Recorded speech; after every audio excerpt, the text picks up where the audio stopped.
Assalamualaikum warahmatullahi wabarakatuh. Ya, ini aktivitas daya sudah bin Rabu.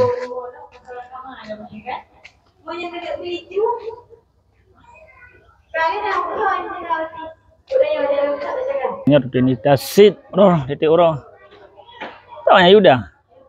Alah Yuda, hai. Rutinitas titik roh kayaknya nanti. Pak lama. Dan nak TPA. Mohon Al-Quranul Karim. Pak lama, aman doa. Mudah lah, kau kalau ya. Kerja juga kan? Buka juga je. Ibu juga pak. Anak mat TPA. Mudah dong apa? Baca betul. Bayar.